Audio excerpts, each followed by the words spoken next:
19-year-old Lukwiya and his older brother Emmanuel Oneka have spent the last few months in the most horrendous place. From being detained incommunicado and tortured, the duo is lucky to be alive today to narrate their ordeal. Over 8 men came from all directions, ganged up on us and hit me to the ground.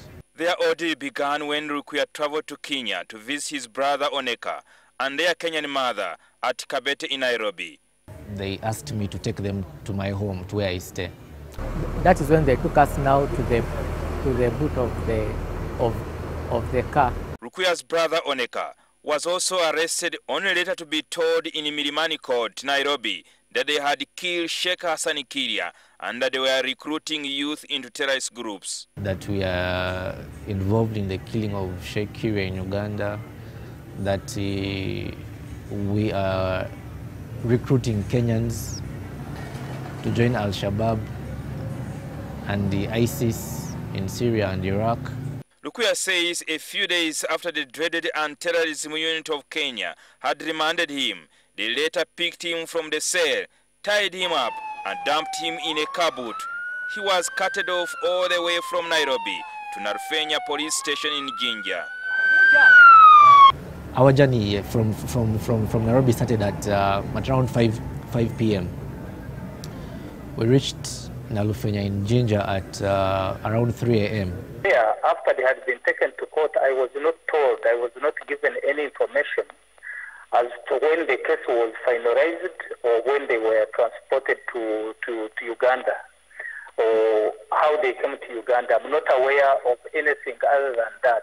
They just smuggled us into Uganda. I mean, they just decided to bring me to court like that without being even investigated. That is evidence that our governments have been using illegal means. They are acting as terrorists in the name of fighting terrorism. But I also need to find out the version of the Kenya, of our counterparts in Kenya, so that they tell me what exactly happened. And therefore, to carry this young man, Malcolm, in a car boot from Nairobi to Narfenya in Jinja, in a car boot, it is a terrible crime committed by our two states. NTV has seen a copy of the letter dated 4th July 2015, acknowledging Lukwiya was taken to Narfenya in Jinja, a prison where notorious terror suspects are kept, including ADF rebel Primo Jamiru Mukuru. It's a story too harrowing of the teenager to narrate. He recalls he was covertly transported across Malaba border point, that immigration officials could hardly notice he was in a car boot. The bones at my back are hurting, and whenever we would reach the humps along the journey. I have talked to my friend Mbugu I'm raised in Kenya, a human rights lawyer, my counterpart in Kenya, who is filing civil proceedings in the High Court of Nairobi.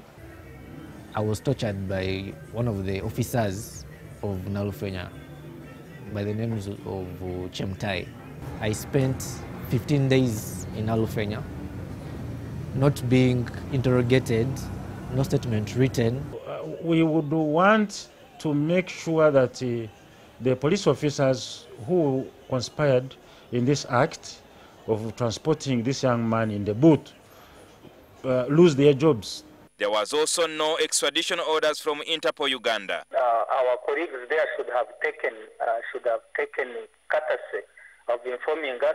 This, according to his lawyer Rwakafuuzi, shows the laxity in the security systems. No one knew that we had entered Uganda. We were smuggled. What our state attorneys would have done is to go to Kenya and make a formal application in the courts of Kenya. Webster Lukwiya says his son Emmanuel Oneka has since developed a memory lapse as a result of torture while in prison. I've realized, it has traumatized him. He's not quite normal. There was no evidence that to pin us for any of those allegations. I'm going to leave it to my lawyer, Rwakafuuzi, to pursue this human rights aspect of these boys up to the end. Malcolm and Emmanuel are now free and back to Uganda. They were charged of terrorism and murder of Sheikh Hassan Kirya in Kenya. They feel their rights were being abused in Uganda and Kenya. and now they need justice. Jingo Francis, NTV.